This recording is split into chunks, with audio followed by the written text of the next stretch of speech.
मित्रांनो, सह्याद्री ट्युटोरियल्स मध्ये तुमचं स्वागत आहे.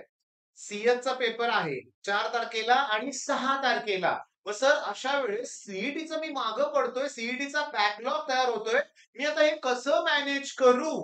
असं जेव्हा एका मुलानं मला विचारलं ना, तेव्हा माझ्या लक्षात आलं, की हा त्याच्या एकट्याचा प्रश्न नाहीये.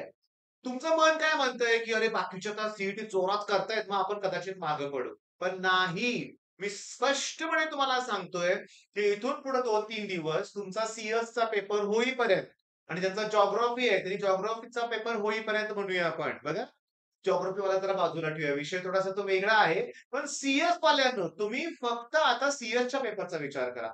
बाकी सीईटीचं एक लाईन देखील करायची काही गरज नाहीये. आणि सीएससाठी मी तुम्हाला अगोदर सांगतो, कॉलेजने 100 पैकी 100 ऑलमोस्ट तुम्हाला मार्क दिलेत. पासिंग क्रायटेरिया पण फुलफिल झालेला आहे तुमचा.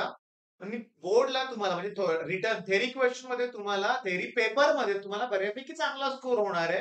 तेव्हा ग्रुपिंग क्रायटेरियाची भीती नाहीये, कुठल्याही क्रायटेरियाची भीती नाहीये. सगळं छान आहे.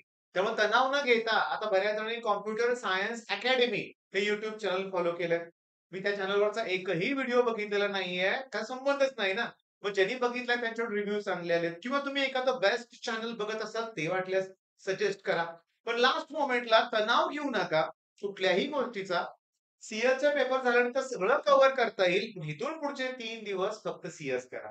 काय आहे, ज्या विषयाची परीक्षा असते त्या विषयाचाच अभ्यास चांगला होतो. ते सोडून बाकीचं काय करायला गेला, धड हे पण नाही, धड ते पण नाही. असं होऊ शकतं. हे होऊन द्यायचं नाहीये मला. म्हणून या व्हिडिओमध्ये शॉर्टमध्ये मला तो मेसेज द्यायचा होता. ओके. आता फक्त काय करणार? CS all the best.